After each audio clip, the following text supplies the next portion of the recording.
Welcome to Zen Mind Temple.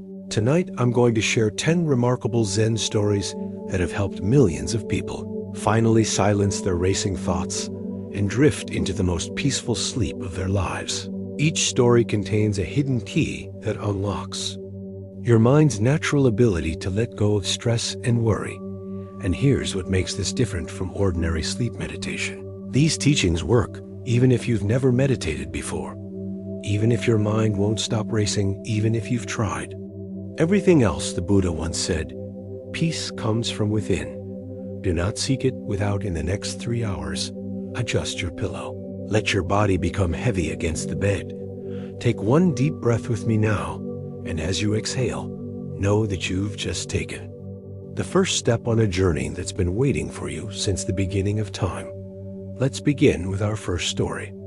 The rain began in the afternoon. At first, it was just fine drizzle, like silver threads scattered from the clouds, gently falling on the wandering monk's bamboo hat, making a soft, rustling sound. He had been walking on this mountain path for 3 days. His straw sandals were worn thin, and through them, he could feel the shapes of the stones beneath his feet, yet he did not feel tired. The bamboo groves on both sides of the path were soaked green by the rain and mist. The air was filled with the damp scent of plants and trees, and when inhaled, it felt as refreshing as if one's lungs had been rinsed with clear water. The wandering monk carried a simple luggage, containing only a change of clothes, half a bag of dry provisions, and a scripture scroll with curled edges from much handling. He had no fixed destination, merely following the path as it led him. When he encountered a village, he would beg for some food. When he came upon a forest, he would rest under a large tree. Before his master passed away, he had said to him, "Practice is not confined to temples, but lies on the road. Every gust of wind, every drop of rain, every person you pass by on the way is a revelation from the Buddha." At that time, he did not fully understand, but he felt that his master's voice was like the spring water in a mountain stream, slowly flowing over the stones in his heart. The rain gradually grew heavier, with bean-sized drops hitting the bamboo hat, making a pattering sound. He looked up at the sky. The lead-gray clouds hung low, as if within reach. In the distance, a corner of a blue-gray eave peeked out from the mountain hollow, like an accidental smudge in an ink painting. He quickened his pace, treading on the muddy mountain path toward that eave. When he drew near, he saw it was a small courtyard. The walls were made of rammed yellow earth, with some parts peeling away to reveal the stones and thatch beneath. There was no plaque at the courtyard gate, only 2 creaking wooden doors, slightly ajar, as if waiting for someone to push them open. A ring of moss had grown under the eaves, and rainwater streamed down from the eaves tiles, tapping out small puddles on the ground. "Excuse me, is anyone inside?" The wandering monk gently pushed open the wooden door. The creaking of the door hinge sounded particularly clear amidst the rain dot in the courtyard. There were several osmanthus trees, their branches and leaves glistening after being washed by the rain. Under the trees stood a stone table with 4 stone stools. An old man wearing a coarse cloth jacket was sitting on one of the stools, holding a bamboo broom and slowly sweeping the fallen leaves on the ground. Upon hearing the sound, the old man looked up, revealing a face covered with wrinkles, but his eyes were bright, like obsidian submerged in water. "Are you seeking shelter from the rain, monk?" The old man's voice was soft, with a unique warmth. "Of those who live in the mountains." The wandering monk pressed his palms together in a gesture of respect. "I hope I am not disturbing you, benefactor." The old man put down the broom and pointed to the stone stool opposite. "Sit down. This rain is likely to last a while." The wandering monk took off his bamboo hat and placed it on the stone table. Water droplets trickled down the edge of the hat, spreading a small wet patch on the tabletop.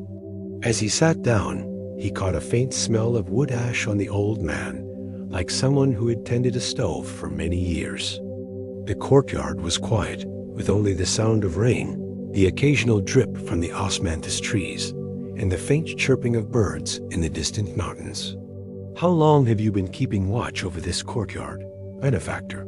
The wandering monk looked at the old man, noticing that his knuckles were somewhat enlarged and his finger pads were calloused, as if he had engaged in meticulous work for a long time. The old man smiled, the wrinkles at the corners of his eyes crinkling like a flower I can't remember. I've been here since I was young, watching the peach tree at the door bloom and bear fruit, watching the mountain path be washed away by rain and then repaired over and over again. He paused, picked up a coarse porcelain teapot from the stone table, and poured a cup of water for the wandering monk. Mountain water, boiled and left to cool. It's not too hot. The tea was clear, with a faint sweetness. The wandering monk took a sip, feeling a warm glow spread from his throat down to his stomach. This courtyard looks like it has a long history, as if it holds stories. What stories could there be? It's just living each day as it comes. The old man picked up the broom and resumed sweeping the leaves, moving slowly, as if caressing those yellowed blades. Once, an old monk lived in this courtyard. I was an orphan he took in. I learned to read from him, to sweep, to tell the weather by looking at the clouds. Then the old monk passed away, and I was left here alone to keep watch. The wandering monk nodded and did not ask further. He knew that within every seemingly calm person, there lies a sea sometimes calm, sometimes turbulent, but eventually returning to peace. Just as this rain, no matter how heavy, will eventually stop. Just as this mountain path, no matter how winding, will eventually reach its end. The rain grew denser, like a beaded curtain hanging between heaven and earth. The mountain path outside the courtyard gate had been carved into small gullies by. The rain and muddy water flowed down the gullies, merging into a distant stream. A wandering monk looked at the curtain of rain and remembered that when he was a child in the temple, every time it rained, his master would sit by the window and teach him to recite the Heart Sutra. His master's voice was slow, each word seeming to grow from the heart, carrying the warmth of compassion. Where are you headed, monk? The old man stopped his work, sat on the stone stool, and looked at the wandering monk. Wherever fate takes me. The wandering monk smiled. Where there is a need, that is where I will go. The old man nodded, his gaze drifting into the distant. Rain and mist, as if looking far away. When I was young, I thought about going out into the world. The old monk said that the world outside is vast, with tall buildings and bustling streets, but also worries and pain. He said that if the heart is not at peace, no matter where you go, you are still adrift. Do you feel your heart is at peace? Now, benefactor? Yes. The old man pointed to the osmanthus tree in the courtyard. Look at this tree. It buds in spring, blooms in autumn, and sheds its leaves in winter. It is never in a hurry, nor does it slack. It is here, guarding this piece of land, this courtyard, and me. When I look at it, my heart is at peace. The wandering monk looked at the osmanthus tree, its branches and leaves swaying gently in the rain, as if nodding in agreement. He remembered his master saying that all things have a spirit. Every flower, every grass, every tree, every stone, all are speaking the truths of the Dharma. It is just that many people walk too fast to hear them. The rain gradually subsided, turning into a fine mist. The distant mountains revealed their clear outlines, like celadon that had been washed. The old man stood up and walked toward the house. I'll get some snacks. You must be tired from your journey, monk. Have something to tide you over. The wandering monk thanked him, watching the old man's figure disappear behind the door curtain of the house. He picked up the scripture scroll on the table and opened it to the first page, where his master had written the words, "Origin is emptiness," with a brush. The strokes were rounded, carrying a faint fragrance of ink. He gently stroked those words, as if he could feel the warmth of his master's hand. After a while, the old man came out carrying a plate of steamed yam cakes, placing it on the stone table. The yam cakes were white and tender, emitting a faint rice fragrance. Made from yam grown in my own garden, ground into flour. It's not much, but please accept it. The wandering monk picked up a piece and put it in his mouth. It was soft, glutinous, and sweet with a natural flavor. It's delicious. Thank you, benefactor. The old man sat opposite, also picking up a piece and eating it slowly. I got the seeds for this yam from an old woman at the foot of the mountain a few years ago. She said this yam has a gentle nature, like the people in the mountains, growing slowly, sweetening slowly, never in a rush. Is that old woman doing well now? The old man shook his head and sighed. She's gone. Last winter, the snow on the mountain was heavy, and she was too old to make it through. She had no children or grandchildren, living alone in a small house at the foot of the mountain, growing yams all her life, giving seeds to many villagers. The old man's voice grew.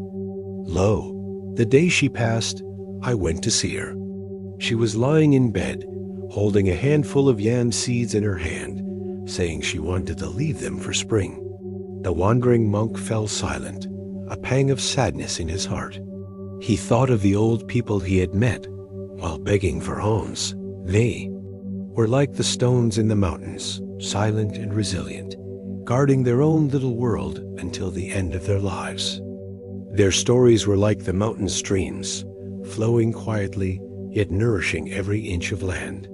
Speaking of which, the old man said, as if remembering something, looking at the wandering monk, the string of prayer beads around your neck looks familiar. The wandering monk looked down at the prayer beads on his chest. They were ordinary Bodhi seeds, their surfaces smooth and shiny from much handling, with a small chip on one of the beads. This was left to me by my master.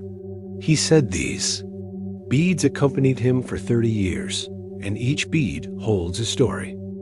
That chipped bead, the old man leaned closer, looking carefully. Is it near the guru bead? The chip looks like it was knocked by something, with a rough edge. The wandering monk was surprised. How do you know that, benefactor? The old man's eyes lit up, as if he had found something lost for many years. 30 years ago, when I was young, I went to the market at the foot of the mountain with the old monk.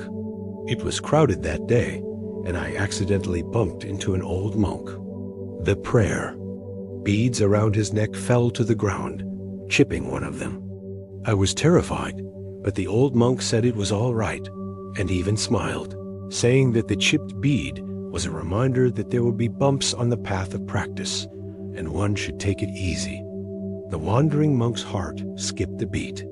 His master had indeed told him that 30 years ago, while at a market at the foot of the mountain, he had been bumped by a young man, causing his prayer beads to fall and chip one. His master said the young man was flustered, apologizing repeatedly, so he comforted him, even giving him a jade pendant he always carried, saying it was a sign of their connection. Did that old monk also give you a jade pendant? The wandering monk's voice trembled. The old man quickly took out a jade pendant wrapped in red cloth from his bosom, unfolding the cloth to reveal a smooth Hessian jade carved with a simple lotus flower. This is it. The old monk said this lotus grows out of mud without being stained, like the human heart.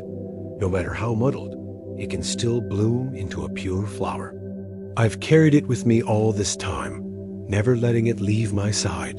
The wandering monk looked at the jade pendant, tears nearly falling. It was his master's favorite pendant, given to him by a lay devotee during his youth when he traveled. His master had always carried it, saying that looking at the pendant was like seeing a kind heart. Before his master passed away, he said he had given the pendant to a young man with whom he had a karmic connection, hoping that the young man would carry it and be a good person. So, the young man his master spoke of was this old man before him. So, this meeting while sheltering from the rain was no accident. The rain stopped, and sunlight broke through the clouds, shining on the osmanthus tree in the courtyard, casting dappled light and shadow. The distant mountains were gilded, and the air was filled with the fragrance of earth and plants. Karma is truly wonderful. The old man carefully put the jade pendant back into his bosom, sighing with emotion. For 30 years, I've thought of that old monk, wanting to return the pendant, wanting to thank him. I never thought I'd meet his disciple today. The wandering monk pressed his palms together. My master often said that every meeting in this world is a reunion after a long separation. No one enters your life by chance. They carry the agreements of past lives, the missions of this life, coming to teach you something, to walk with you. For a while, the old man nodded, tears in his eyes, but a smile on his face.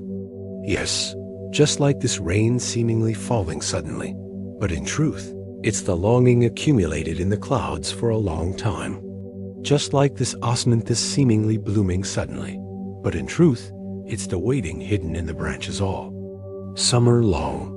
The wandering monk stood up, picking up his bamboo hat. The rain has stopped, and I should be on my way. The old man also stood up, went into the house, and brought out a cloth bag, handing it to the wandering monk. There are some yam cakes in here. Take them with you on the road. And please thank your master for me. Thank him for his magnanimity. Back then, thank him for teaching me that karma is to be cherished, not to be felt guilty for. The wandering monk took the cloth bag, feeling its weight as if it held a wealth of warmth. I will. If my master's spirit is in heaven, he will be pleased with you, benefactor. He walked out of the courtyard, and the old man stood at the door, watching him leave. The sunlight shone on the old man, casting a soft halo around him. The wandering monk looked back, seeing the old man waving, as if saying goodbye, yet also as if welcoming. He walked along the mountain path, his straw sandals treading on the damp earth, comfortable. The prayer beads on his chest swayed gently, the chipped bead pressing against his chest, as if recounting 30 years of waiting and reunion. He remembered his master's words, practice is on the road, and every encounter is a revelation. So, the caretaker of this courtyard did not enter. His life by chance. He was the person in his master's story, a knot in the chain of karma, there to make him understand that all meetings are destined, there to make life more complete, just like the rain in these mountains, coming and going, going and coming, seemingly unchanging, yet nourishing all living things. Just like the people on this road, meeting and parting, parting and meeting, seemingly accidental, yet weaving the web of life. The wandering monk took a deep breath, the air filled with the scent of sunlight and plants. He knew there was still a long road ahead, many people yet to meet. Each encounter is a practice, a growth, and he need only carry a peaceful heart, walking slowly, seeing slowly, experiencing slowly, for he knew that no one enters your life by chance. They are the debts of past lives, the karma of this life, the hopes of the future. They are like the stars in the sky, seemingly distant, yet inadvertently lighting the way forward. The wandering monk walked until the sun dipped below the western mountains, painting the sky in strokes of amber and violet. The mountain path gradually widened, transitioning from packed earth to soft loam, and the scent of turned soil replaced the sharp tang of pine. Ahead, smoke curled lazily from a cluster of thatched roofs, their outlines blurred by the evening mist like ink blots left out to dry. He paused at the edge of a field, where rows of young rice seedlings stood in neat formation, their green leaves glistening with the last of the day's moisture. A man in a straw hat knelt in the furrow, his back curved like a crescent moon as he pulled at something in the soil. The monk stood watching, noting how the man's movements were slow and deliberate, as if each weed he plucked required careful consideration. "Good evening, friend," the monk called out, his voice carrying softly over the rustle of leaves. The man looked up, shielding his eyes from the setting sun. His face was weathered, with lines etched deep around his eyes and mouth, but his expression was calm, like a lake untouched by wind. "Evening to you, monk. Lost your way?" "Not lost," the monk said, stepping closer. "Just following the path where it leads. You tend this field with great care." The man grunted, returning to his work. "Had it for 40 years. Care don't cost nothing." He plucked a small green shoot from the dirt and held it up, its roots trailing thin threads of soil. "This one, though, costs plenty." The monk leaned down to look. It was a common weed, with heart-shaped leaves and a slender stem. Nothing remarkable, save for how vigorously it grew, its roots clinging stubbornly to the earth. "It seems persistent." "Persistent don't cover it." The man tossed the weed aside, but his gaze lingered on the empty spot where it had grown. "First sprouted 3 years back, right here in this same furrow. Pulled it, burned it, even dug up the soil and sifted it. Next season, there it was again. Same place, same shape." He wiped his brow with the back of his hand, leaving a streak of dirt across his forehead. "Third year, I got angry. Tilled the whole row twice, planted different seeds. Still, come spring, there it was, like it had a mind to stay." The monk sat, cross-legged in the grass at the edge of the field, watching the man work. A cricket began to chirp, its song joining the chorus of frogs in a nearby pond.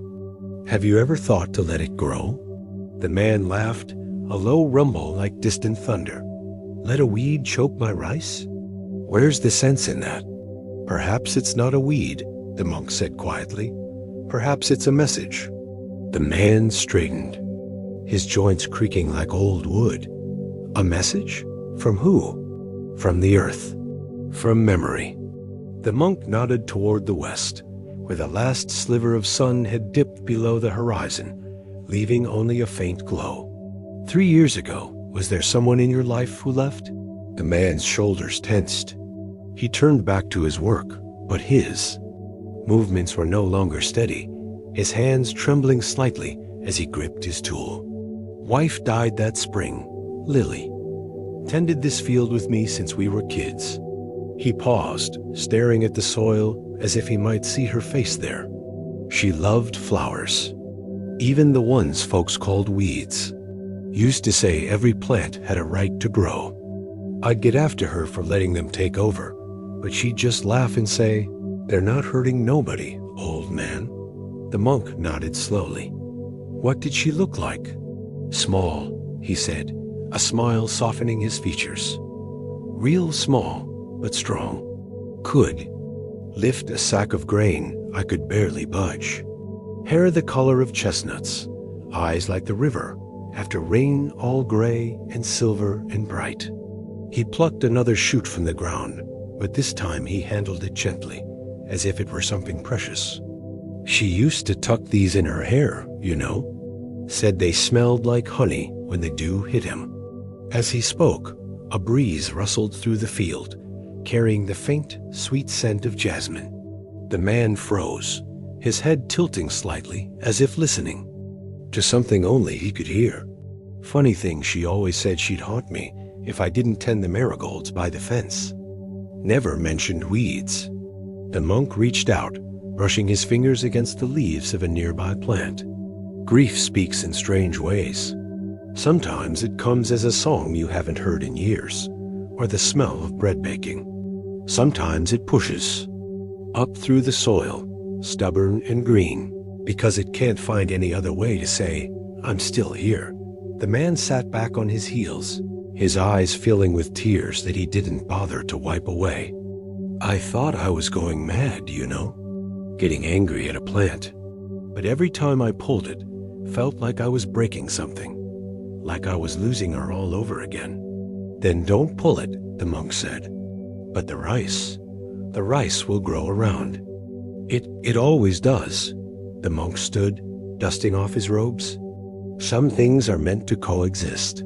Grief and joy, memory and forgetting, weeds and rice. The man looked at the empty furrow, then at the weed he'd placed carefully on the edge of the field. You think it's her? I think it's a sign, the monk said.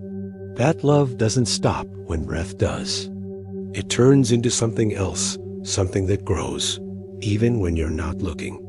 Night had fallen by then, the sky dotted with stars like scattered grains of rice. The man stood, shouldering his tool, and together they walked toward his cottage. A small structure with a thatched roof and a porch where a rocking chair swayed gently in the breeze. A lantern hung by the door, its light warm and golden, spilling onto the path. Inside, the cottage smelled of dried herbs and wood smoke. The man lit a lamp, its flame flickering against walls, covered with photographs, black and white images of a younger version of himself, standing beside a woman with a wide smile, her hair dotted with small green leaves. She took that one the day we married, he said, pointing to a photo of them standing in front of the same field. The young woman, holding a bouquet of wildflowers, told me she was marrying me for my land, but I knew it was the other way around. She could have had any man in the valley, but she chose the fool who fussed over his rice.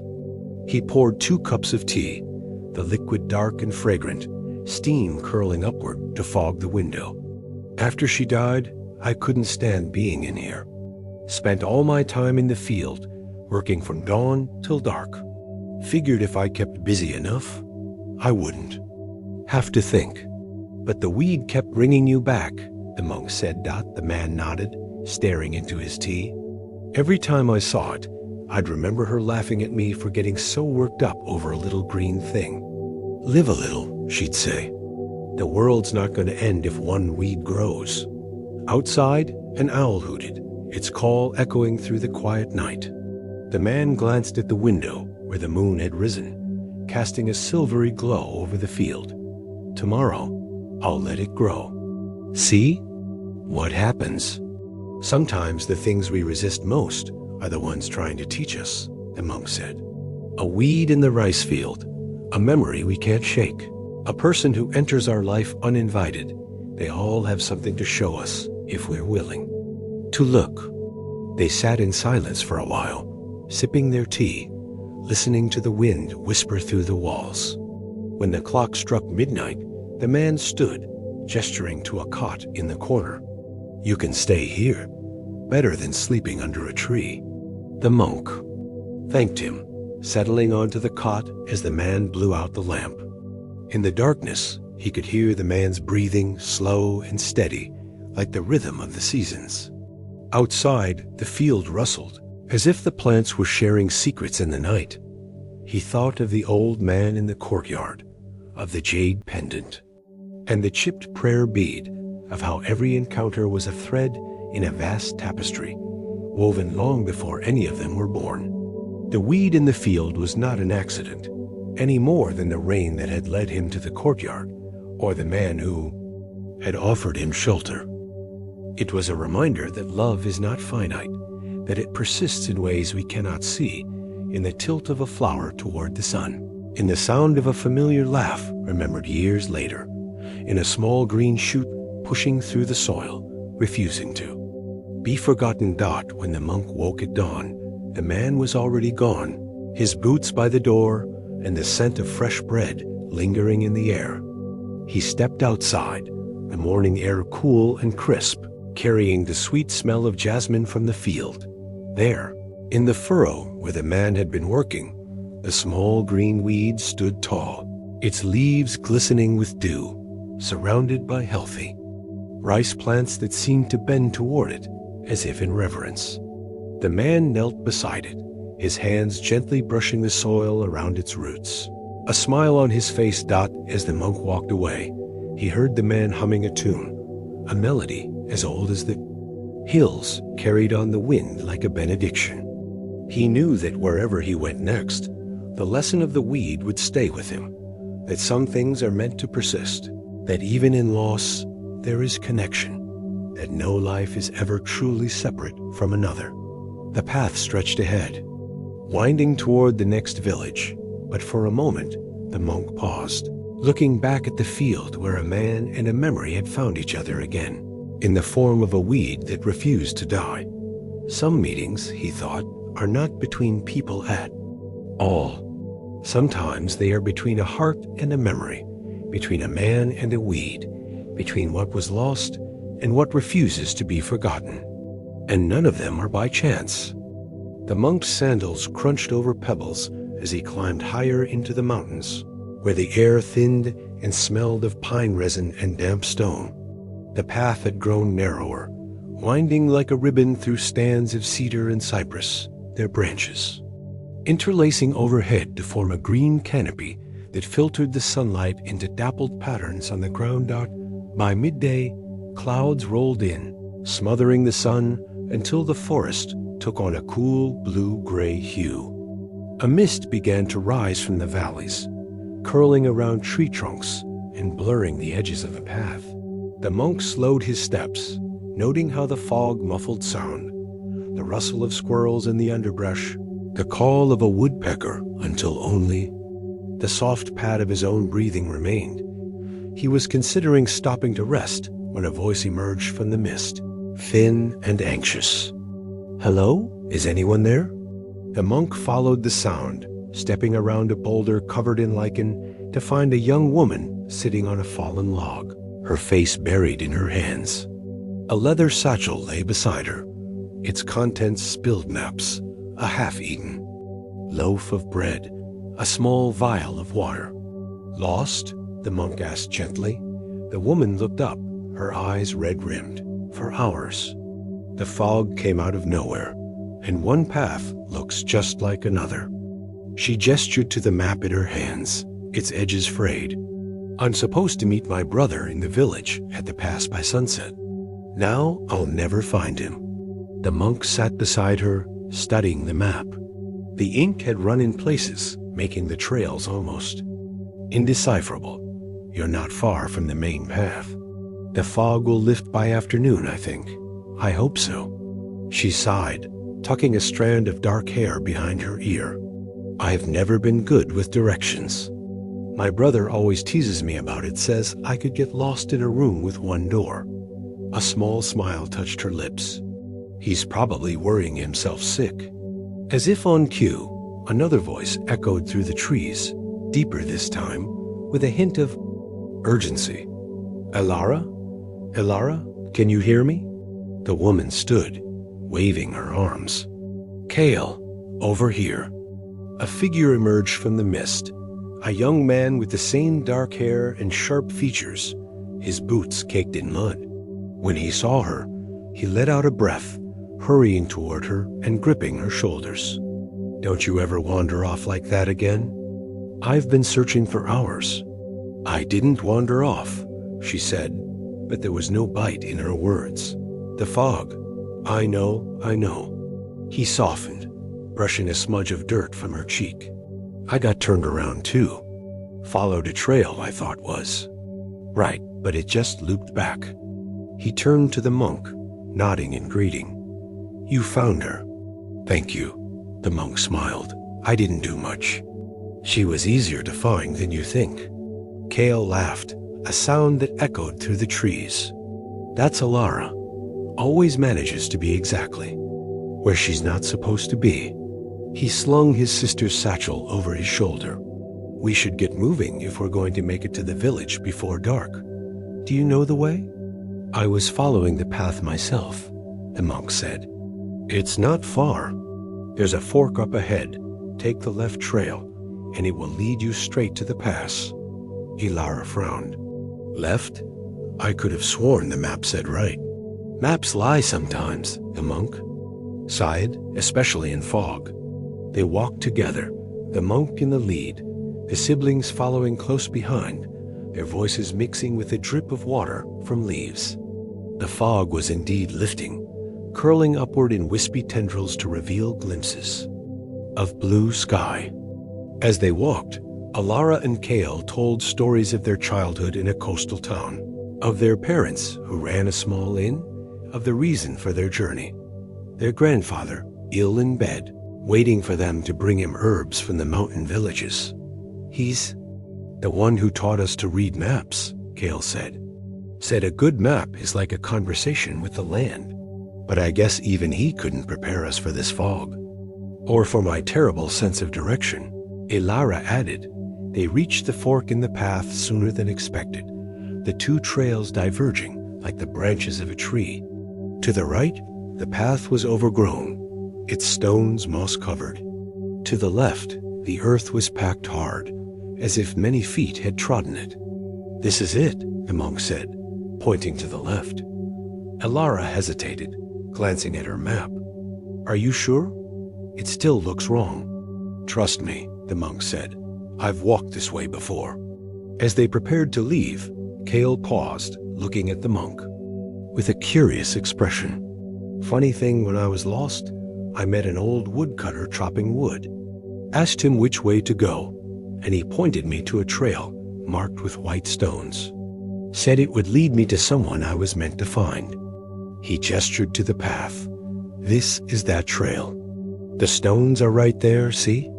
Alara leaned down, brushing away a layer of leaves to reveal small white pebbles, placed at intervals along the edge of the path.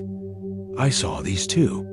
When I first got lost, a man in a straw hat told me to follow the stones. Said they'd guide me to safety." The monk's eyes widened slightly. "Two different men?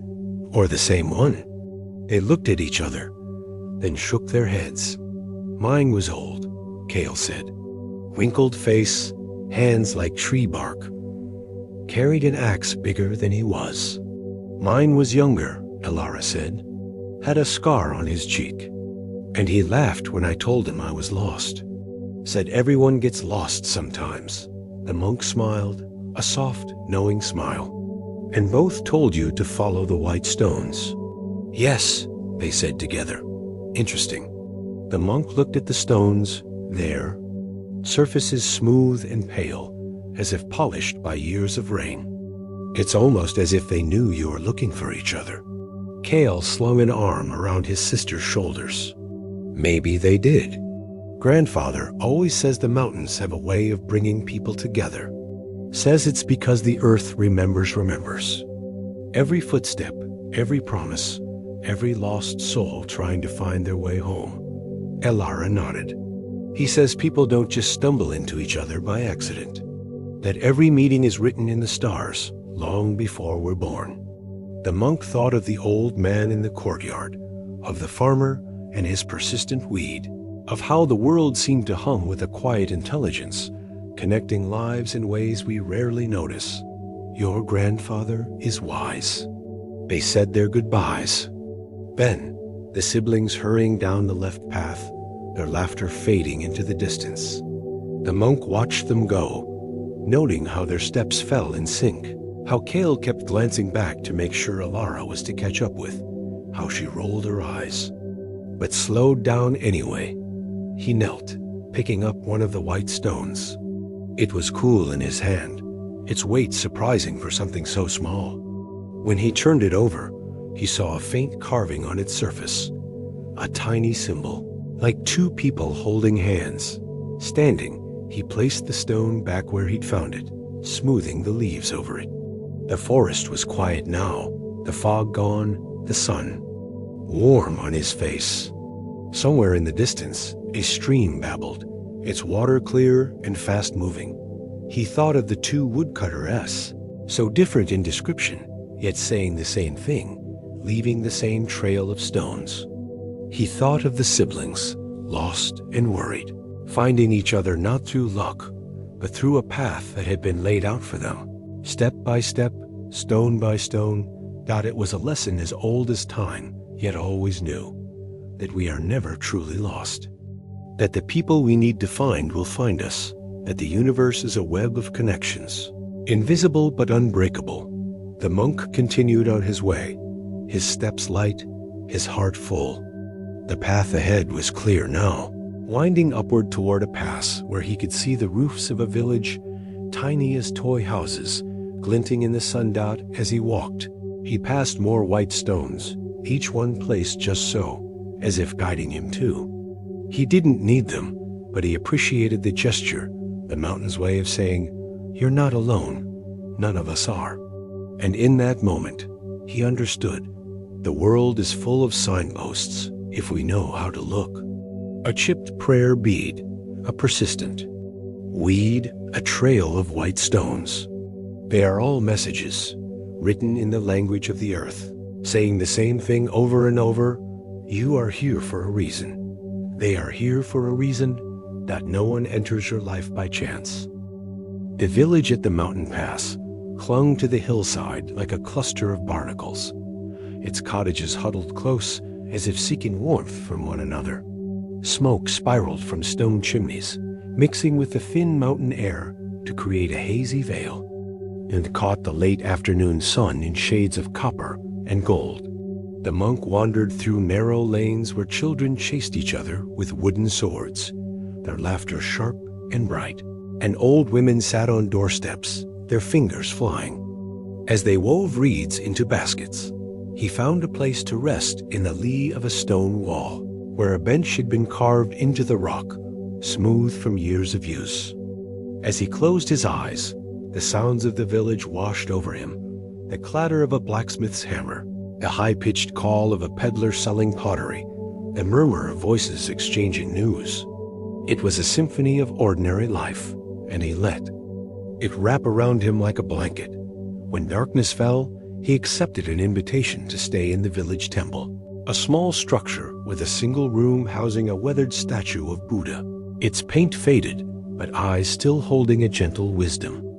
The temple keeper, a retired soldier with a limp and a fondness for stories, lit a lantern and set out a bowl of rice and pickled vegetables. Strange thing about this village, the keeper said, as they sat on straw mats eating by lantern light. Every morning, without fail, a bird comes to the old maple tree at the edge of town. Not just any bird small, with feathers the color of chestnuts, a beak that looks like it's been dipped in ink. He took a sip of tea, his eyes distant. Comes at dawn exactly, sits on the same branch, sings for exactly 3 minutes, then flies. Off, been doing it for years. The monk raised an eyebrow. That's unusual. More unusual than you think. The keeper leaned forward, his voice dropping. Only one person can hear it sing.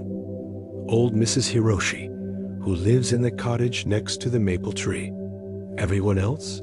They hear nothing, just silence. The monk thought of this as he lay on a mat that night, the lantern's glow flickering against the temple walls. A bird that sang for only one person. What message might it carry? What connection might it represent? He rose before dawn, the village still wrapped in silence, the stars fading like embers. Following the keeper's directions, he walked to the edge of town, where a massive maple tree stood, its branches spreading wide like welcoming arms. At its base sat a small cottage, its windows dark, a stone well beside the door. He took a position, behind the bush, watching and waiting.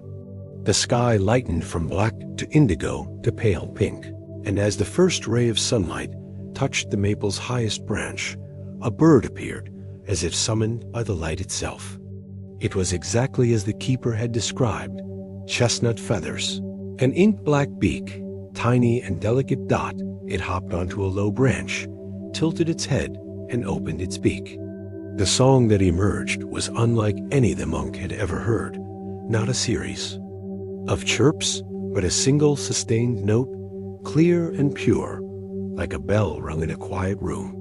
It hung in the air, vibrating with a strange, unearthly beauty, and faded after 3 minutes exactly. The bird tilted its head again, as if listening for a response, then flew off into the rising sun dot from inside the cottage. A light appeared in the window. A moment later, the door opened, and an old woman stepped out, her back straight despite her years, her white hair pulled back in a neat bun. She carried a bowl of seeds, which she scattered beneath the tree, her movements slow and deliberate. "Good morning, little one," she said, her voice soft as if speaking to a dear friend. "Another beautiful song. Thank you." The monk stepped from behind the bush. "Excuse me, madam." Mrs. Hiroshi turned, her eyes widening slightly at the sight of him, but she quickly composed herself, bowing her head in greeting. "A monk? How rare. Did you come to see the tree?" "I came to hear the bird," he said. A smile touched her lips. "Then you heard nothing, I suppose?" "Most people do." "I heard it," he said. "Its song. It was extraordinary." Her eyes filled with tears, which she brushed away with the back of her hand. "You're the first person besides me who's ever admitted that. Sometimes I thought I was imagining it." They walked to her cottage, where she poured him a cup of tea, the steam curling upward to fog her glasses. The cottage was simple but neat, filled with shelves of books and small wooden carvings birds, mostly in various shapes and sizes. "It started 5 years ago," she said, after they had settled into chairs by the fire. "The year my husband died. Taro, his name was. He was a wood carver, made the most beautiful birds you ever saw." She gestured to a shelf, where a carving of a chestnut-feathered bird sat, so lifelike it seemed ready to take flight. "That was his last piece. Never finished it. Got sick before he could add the eyes." The monk studied the carving, noting how similar it was to the bird he had seen that morning. "He was very talented. The most talented," she said, a note of pride in her voice. "We were married for 60 years. Met when we were children, playing beneath this very maple tree. He fell out of a branch and landed right at my feet. Broke his arm, but he smiled and said, 'Well, that's one way to get a girl's attention.'" She laughed, a warm, rich sound that filled the room. "We were inseparable after that." She fell silent, staring into the fire, her hands clasped in her lap. "When he died, I thought my heart would break. I didn't leave the house for weeks. Then one morning, I heard the song. At first, I thought it was grief playing tricks on me, but it came back the next day, and the next, and every day since." She turned to the monk, her eyes bright with a mixture of sadness and wonder. "Do you know what the strangest part is? Taro used to sing to me. Not well. Mind you, he was tone deaf, bless him. But every morning, while he carved, he'd hum this same note. Just one note, over and over. Sighed, it helped him concentrate." The monk thought of the farmer and his weed, of the siblings and their guiding stones. "It sounds like he's still singing." "To you?" Mrs. Hiroshi nodded, tears streaming down her cheeks. "That's what I think. Not in the way we usually think of being present, but in a different way. A way that transcends, well, death, I suppose." She smiled through her tears. "He always said love was stronger than anything, even time." They sat in silence for a while, listening to the fire crackle, to the distant rooster's crow, to the sounds of the village waking up. The monk thought of how love persists in a song, in a weed, in a trail of stones, in a chipped prayer bead. How it finds ways to bridge gaps, to connect hearts, to say, "I am still here. I still care." Before he left, Mrs. Hiroshi showed him a photograph, yellowed with age, of a young couple standing beneath the maple tree. The man was tall, with a wide smile and calloused hands. The woman was small, with bright eyes and a head full of dark hair. Between them, perched on the man's shoulder, was a small bird, chestnut feathers glinting in the sun. "That's us, 70 years ago," she said. "Taro found that bird with a broken wing, nursed it back to health. It followed him everywhere after that. We called it Kiji, after the chestnuts that grew in the forest." She touched the photograph gently, as if afraid it might crumble. "Died the same year we got married. Taro was heartbroken. buried it beneath the maple tree. The monk looked at the photograph, then at the carving on the shelf, then at the door leading to the maple tree outside. A circle, he realized. A connection that spanned decades, that had survived death, that had transformed from a physical presence to a song, but had never truly been broken. Some bonds are too strong to be severed by time or distance, or even death, he said. Mrs. Hiroshi smiled. That's what Taro always said. Love is a thread, he'd say. Once it's woven between two people, nothing can untie it. Not even death. It just changes form. The monk left the cottage as the sun rose higher, casting golden light over the village. He walked back through the lanes, now bustling with activity, and nodded to the temple keeper, who winked as if to say, "You see?" He thought of the bird, its song meant for only one person, of the love that had created it, sustained it, guided it to sing each morning, of how the universe is filled with such connections, hidden, quiet, waiting to be noticed by those with eyes to see and ears to hear. As he left the village, he glanced back at the maple tree, now silhouetted against the brightening sky. He imagined Mrs. Hiroshi sitting beneath it, listening for her husband's song, and he smiled. Some meetings are not between people, but between a heart and a memory, between a woman and a bird, between a love that refuses to end and a song that refuses to be silent, and none of them are by chance. The road from the mountain village descended gradually, winding through valleys where wildflowers grew in bursts of purple and gold. The monk walked with a lighter step now, his mind lingering on the song of the chestnut bird on the way love transformed itself to persist. The air grew warmer as he descended, the pine scent giving way to the salt tang of water, carried on a breeze that ruffled his robes. By midday, he reached a wide river, its waters a deep, glossy blue, stretching from one horizon to the other. A wooden ferry, its hull weathered by sun and water, bobbed at the shore, tied to a post with thick rope. A line of people waited, their baskets and bundles beside them, chatting in low voices as they watched the water.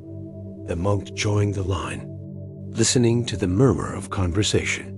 A merchant in a fine silk robe stood nearby, his face flushed with impatience, tapping his foot against the planks of the dock. He wore a hat with a wide brim, shading his eyes as he stared at the ferry, as if willing it to depart faster. Hurry up, he muttered under his breath. "I've got goods to deliver in the next town by sunset. If I miss this ferry, I'll lose a week's profit." The ferryman, an old man with a beard as white as cotton, moved slowly, checking the ropes and adjusting the sails with deliberate care. When he finally stepped onto the dock, he smiled at the waiting passengers. "Room for 6 more. Who's first?" The merchant pushed forward, nearly knocking over a child with a basket of eggs. "Me, I'm first." He handed the ferryman a coin, then hurried aboard, his boots thudding against the wood. The monk watched as the ferryman helped an old woman with a cane, then a mother with 2 small children, then a farmer carrying a sack of potatoes. When the 6th spot was filled, the ferryman untied the rope, pushed off from the dock with a long pole, and the ferry began to glide across the water, propelled by the wind. The merchant stood at the bow, his back to the shore already, counting coins in his hand. The monk smiled to himself. Some people were so focused on their destination, they forgot to notice the journey. He settled onto a bench at the edge of the dock, planning to wait for the next ferry, which the ferryman said would arrive in an hour. As he closed his eyes, he heard a commotion, a shout, followed by the sound of something breaking. Opening his eyes, he saw the merchant standing on the dock again, his face red with anger, a ceramic jar lying shattered at his feet, its contents spilling into the water. "What are you doing back here?" the monk asked. "The ferryman forgot to untie the secondary rope," the merchant snapped. "We drifted back to shore, and in the confusion, My best jar of pickles fell overboard. Worth a month's wages, that jar. He kicked at a piece of broken ceramic, then stalked to the edge of the dock, staring at the ferry, which was now making its way across the river, the ferryman waving an apology. "Looks like you'll be taking the next one," the monk said. The merchant grunted. "Just my luck. First I'm delayed, then I lose a jar." This day couldn't get worse. An hour later, the ferry returned, its passengers disembarking with laughter and calls of farewell. The merchant was first in line again, handing over his coin with a scowl. "No mistakes this time, old man," the ferryman smiled. "No mistakes, young master. The river's calm today. Should be a smooth crossing." The merchant boarded, and the ferry pushed off again. The monk watched as it moved out into the river, growing smaller as it went. He picked up his luggage, get ready to board the next ferry, when he heard a cry, a high, sharp sound that cut through the air. Looking up, he saw the ferry listing to one side, its sails flapping wildly. A sudden gust of wind had caught it, pushing it toward a cluster of rocks that jutted from the water like jagged teeth. The passengers were screaming, clinging to the rails as the ferry spun in circles. The merchant was at the bow, waving his arms, his hat blown off by the wind. The ferryman struggled with the sails, but it was too late. The ferry crashed into the rocks, its hull splitting with a loud crack. Water rushed in, and within moments, the ferry was sinking, the passengers flailing in the water. A shout went up from the shore. Fishermen in small boats raced toward the wreck, pulling people from the water. The monk joined the others on the dock, watching as the rescue efforts unfolded. One by one, the passengers were brought back to shore soaked, shivering but alive. The merchant was among the last to be rescued, his silk robe torn, his hair matted with water and mud. He collapsed on the dock, coughing up river water, his face pale as a sheet. "You're lucky to be alive," the monk said, offering him a cloth to dry his face. The merchant took it, his hands shaking. "I should have drowned. If that jar hadn't broken, if I hadn't missed the first ferry." He trailed off, staring at the wreckage, which was now just a few pieces of wood floating on. The water. Sometimes the things we think are misfortunes are blessings in disguise, the monk said. The merchant looked up, his eyes wide. "What do you mean?" "You missed the ferry twice," the monk said. "Once because of the rope, once because of the jar. Both times you were saved from disaster." He nodded toward the ferryman, who was sitting on the dock, his head in his hands, being comforted by a fisherman. "The old man has been ferrying people across this river for 40 years. Never had an accident before. Today, the wind changed without warning. Even he couldn't predict it." The merchant stood, still shaking, and walked to the ferryman, kneeling beside him. "I'm sorry I was angry," he said.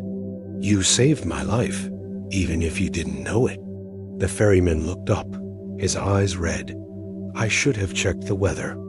I should have." "It wasn't your fault," the merchant said. "It was the river. Sometimes she's calm, sometimes she's angry. We just have to respect her." As the afternoon wore on, the passengers dried their clothes in the sun, sharing stories of their narrow escapes. The merchant, his goods lost, but his life saved, sat with the monk on the dock, watching the river flow by. "You know," he said after a while, "I've been coming across this river for 10 years. Same ferry, same ferryman. I always thought of him as just a means to an end, someone to get me from one side to the other. I never asked his name, never listened to his stories. Just handed him my coin and rushed to my next deal." He looked at the ferryman, who was now mending a net with a group of fishermen, laughing at something one of them said. "His name's Takeshi, by the way. He told me while we waited. Grew up on this river, learned to swim before he could walk. His father was a ferryman too, and his grandfather before that." The monk nodded. "Stories connect us. When we take the time to listen, we realize we're all part of the same journey. The merchant smiled, a small, tentative smile.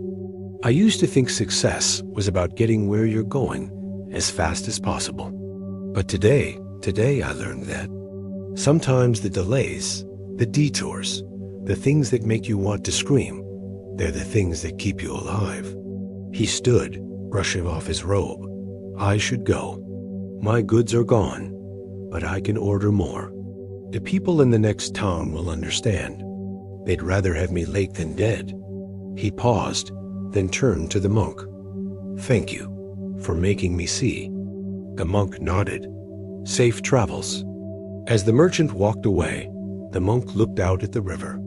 The sun was beginning to set, painting the water in shades of orange and pink. A family of ducks swam by, their feathers glowing in the light, leaving. Ripples that spread outward, touching the shore. He thought of the merchant's 2 missed ferries, of how a broken jar and a forgotten rope had saved a life, of how the ferryman, who had seemed like just a stranger, had been part of a larger plan, a plan that neither of them had seen, but that had unfolded nonetheless. Some meetings are not about arriving on time, but about arriving at all. Some delays are not accidents, but interventions. Some people enter our lives as ferrymen, guiding us through dangerous waters, even when we don't realize we need guiding, and none of them were by chance. The next ferry arrived as the sun touched the horizon, its sails golden in the light. The monk boarded, taking a seat at the bow beside the ferryman, who was now calm, his hands steady as he adjusted the sails. Beautiful evening, the monk said. Takeshi smiled. The river's apologizing for this morning. She does that sometimes. Shows off her best colors to make up for her tantrums. They sailed across the water in silence, the only sounds the lapping of the waves and the creak of the boat. The monk watched the shore grow closer, the lights of the next town twinkling like stars.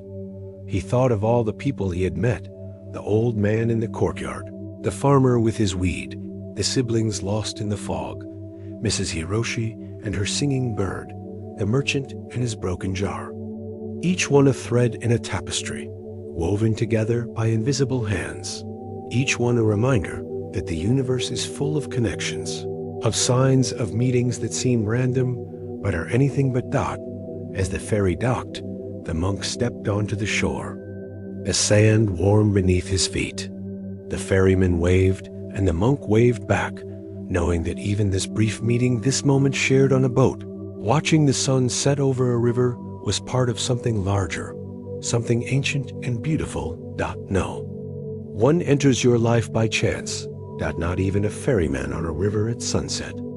The town on the river's western bank spread out like a scroll unfurled, its streets lined with wooden buildings whose signs creaked in the evening breeze. Lanterns hung from doorways, casting warm pools of light that reflected in the puddles, left by the day's rain. The monk wandered through the market square, where vendors packed up their stalls, their calls fading into the hum of conversation and the clatter of dishes from nearby inns. He found a quiet tea house at the edge of the square, its windows open to the night air. A musician played a flute in the corner, the melody soft and mournful, like a sigh carried on the wind. The monk ordered a cup of green tea and settled into a wooden chair, watching as the town settled into night. Out at the next table, a young man sat alone, his head in his hands, a book open before him. Every few moments, he would mutter something under his breath, then slam his fist against the table, causing the teacups to rattle. The monk waited until the musician finished his song, then leaned over. Troubled by your reading? The young man looked up, his eyes red with frustration. Not reading, writing, or trying to anyway. He gestured to the book, which was filled with lines of poetry, some crossed out, some circled. I'm supposed to compose a poem for the governor's festival next week. Something about love and longing. But every word feels wrong. Forced, He ran a hand through his hair, which was tied back in a loose ponytail. I've been traveling for months, collecting stories, hoping to find inspiration. But nothing works. I sit down to write, and my mind goes blank. What's your name? The monk asked. Ren, he said. I'm from the capital. My father's a scholar, but I've always preferred poetry.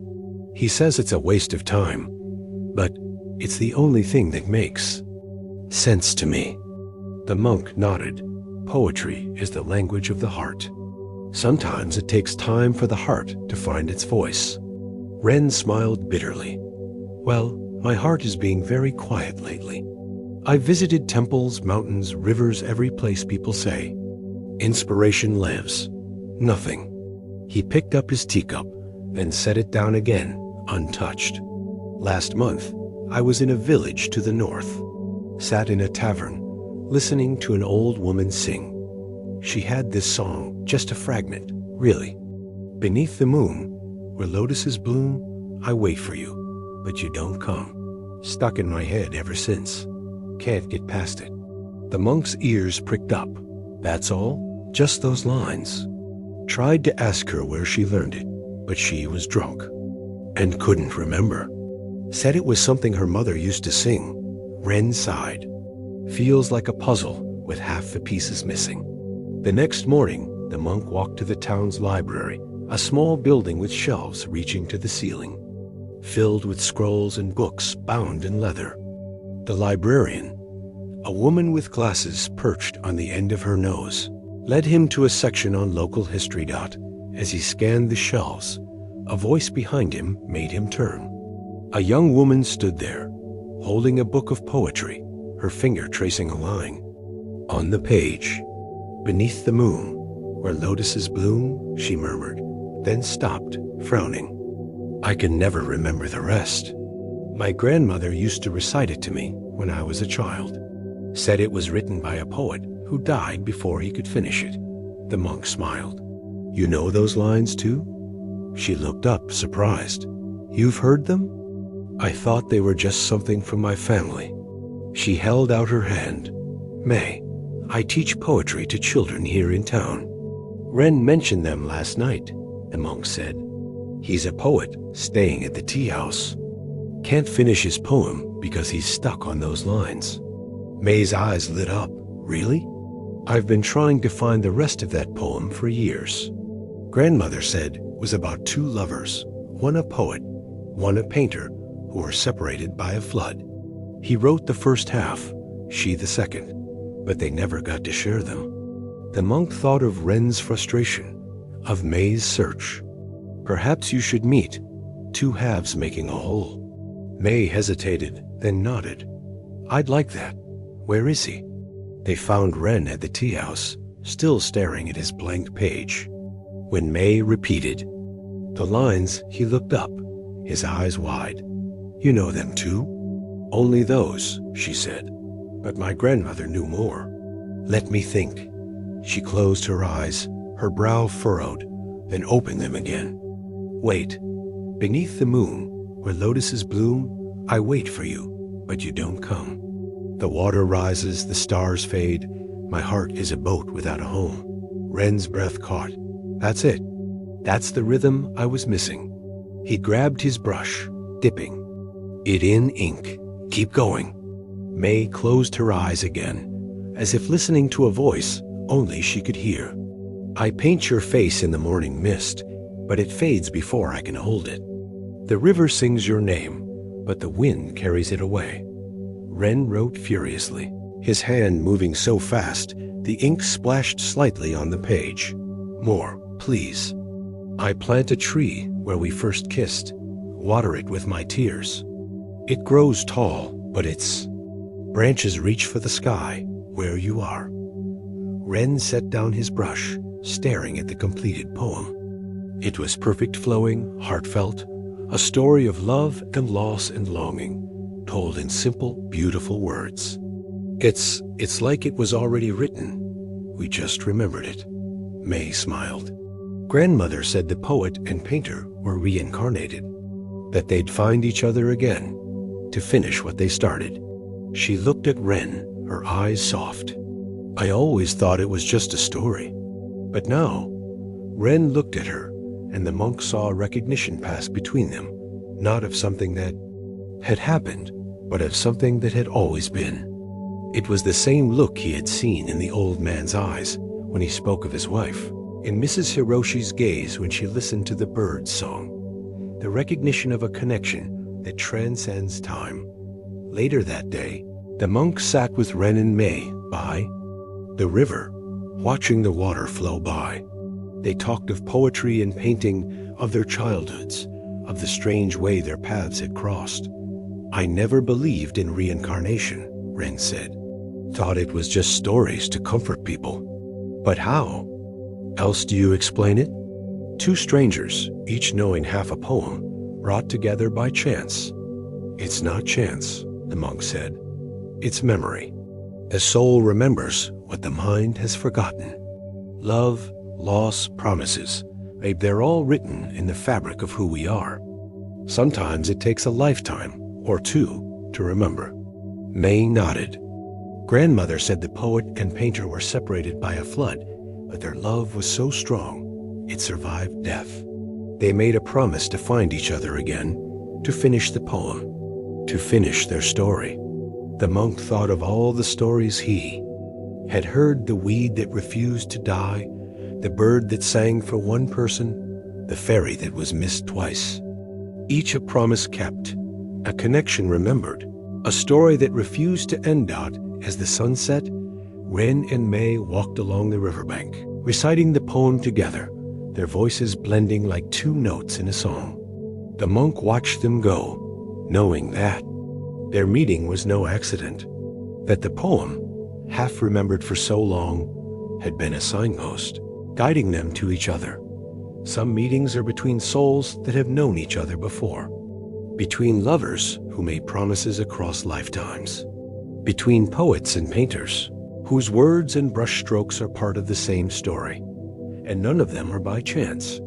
The monk left the town the next morning, the sound of Ren and May's laughter still in his ears.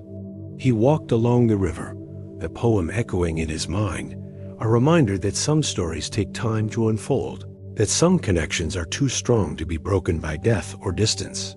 He thought of the poet and painter, separated by a flood, their love surviving in a half-finished poem.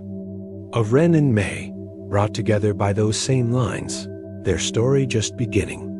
The road stretched ahead, winding toward new villages, new stories, new meetings. But the monk walked with a lighter heart, knowing that every step was part of a larger journey, a journey of remembering, of connecting, of finishing what was started long ago. Doubt no one enters your life by chance, not even a stranger with half a poem. The road from the river town wound through a forest of cypress, where the air smelled of resin and damp earth. The monk walked with the poem still echoing in his mind, its lines weaving through his thoughts like a thread. By midday, the sky clouded over again, and a fine drizzle began to fall, misting his robes and turning the path to mud. He reached a crossroads as the rain intensified, where a signpost pointed left to Lantern Alley and right to Willow Hamlet. The left path looked narrower, almost overgrown, but something about the name drew him a quiet curiosity, like a whisper in the back of his mind. Lantern Alley lived up to its name. As the monk rounded a bend, he saw a row of cottages strung with paper lanterns, their light glowing softly through the rain. At the end of the alley stood a small shop with a sign that read, "Chun's Lanterns." Its windows filled with lanterns of every shape and size, round ones like moons, long ones like dragons, tiny ones like fireflies trapped in paper. The shopkeeper, a man in his 50s with a bald head and a fringe of gray hair, stood in the doorway, watching the rain. When he saw the monk, he smiled and gestured him inside. Come in, no sense standing in the rain." The shop was warm and dry, filled with the scent of bamboo and wax. Shelves lined the walls, holding lantern frames in various stages of completion, some just bamboo skeletons, others covered in rice paper, waiting for paint. A fire crackled in a small stove in the corner, and a kettle whistled softly. "Tea?" the shopkeeper asked, already reaching for a clay pot. "Thank you, Mr. Chun," the monk said, noting the name on a nearby ledger. The man laughed, a rich, rumbling sound. "Sharp eyes. Been running this shop since my father passed it to me, 30 years now. Lanterns are in my blood. My grandfather made them, his father before him. We don't just sell light, you know. We sell comfort, safety, a beacon in the dark." He poured the tea, his hands steady despite the calluses that covered them, hands that had shaped thousands of lanterns, that knew the feel of bamboo and paper and wax. Strange thing, though. For the past year, every time it rains like this heavy, with thunder someone comes to the door. Not a customer, exactly. Just a shadow, a shape in the rain. The monk sipped his tea, its warmth spreading through his chest. A shadow? Hard to describe. Mr. Chun stared into the fire, his voice lowering. Tall, I think, wearing a hat pulled low over its face. Never speaks. Just points to the lanterns, then to the door, like it wants to borrow one. "And do you?" "I did, at first." He smiled bitterly. "Father always said a lantern should light the way for anyone who needs it, whether they can pay or not. So I'd hand over a small one, the kind you can carry in your hand, and it would take it, turn, and walk into the rain. But when I'd look outside a moment later, there'd be no one there. Just the lantern, lying in the mud, its light gone out." He shook his head, as if trying to dislodge the memory. "Happens every time. Same night, same shadow, same lantern lying in the mud come morning. Wife says I'm imagining it. Too many late nights. Too much smoke from the lanterns. But I know what I see." The monk nodded. The mind plays tricks, but so does the heart. Sometimes what we think is a ghost is just a memory, knocking at the door. Mr. Chun's eyes widened. "Memory? What do you mean?" "Tell me," the monk said. "When did it start, this visitor?" "Last spring, April, I think, the first heavy rain of the season." He thought for a moment, then added, "Funny that April was when little Lynn died. The girl who used to live next door, orphaned when she was small, lived with her grandmother. Sweet child used to watch me make lanterns through the window. Called me Uncle Chun." He fell silent, staring into his tea. "She got sick that spring. A fever came on sudden. Grandmother couldn't afford a doctor. I tried to help, brought medicine, sat with her through the nights, but..." He trailed off, his voice thick. "She died before her 10th birthday. Grandmother followed a month later. Heartbreak, the neighbors said." The monk thought of the shadow, of the lanterns left in the mud. Did she like lanterns? "Loved them." Mr. Chun smiled, a sad, distant smile. "Begged me to teach her how to make them. Said when she grew up she'd make the biggest lantern in the province, one that could light up the whole alley. I gave her a small lantern once, a dragon-shaped one. She carried it everywhere, even to bed." He stood, walking to a shelf in the corner, where a tiny dragon lantern sat, its paper slightly faded. "This is it. Found it in her things after she died. Grandmother said she'd held it when she took her last breath." The monk studied the lantern, its red paper and gold paint still bright despite the years. "You were kind to her." "Not kind enough." Mr. Chun's voice cracked. "I should have done more. Gotten a better doctor. Taken her in. She was just a child, alone in the world." The rain fell harder, drumming against the roof. A clap of thunder rumbled in the distance, and the wind howled, rattling the windows. Mr. Chun tensed, his eyes darting to the door. "Here it comes," he whispered. A moment later, there was a soft tap-tap on the door. Not a knock, exactly more like a hesitant brushing, as if someone were afraid to make too much noise. Mr. Chun looked at the monk, his face pale. "Will you stay?" The monk nodded. "Open the door." Mr. Chun took a deep breath, crossed the room, and pulled open the door. There, in the rain, stood the shadow. Taller than the monk remembered Mr. Chun describing, but somehow fragile, as if it might blow away in the wind. It wore a wide-brimmed hat, its face hidden in shadow, and a tattered coat that flapped in the breeze. In its hand, it held something small and dark dot. It pointed to the lanterns, then to the door, just as Mr. Chun had said. But this time, it held out its other hand. In the dim light of the shop, the monk could see what it held, a tiny dragon lantern. Its paper torn, its frame bent, but still recognizable. Mr. Chun gasped. That's the one I gave her. The one I found in her things." The shadow didn't move, just held out the broken lantern and pointed to the new ones on the shelf. "I think," the monk said softly, "she's not borrowing a lantern. She's returning one and asking for help to fix it." Mr. Chun stepped forward, his hands trembling. He took the broken lantern from the shadow, then selected a new one from the shelf. A small, simple lantern, just like the ones he used to give Lin. "Here," he said, his voice barely above a whisper. "For you. To keep."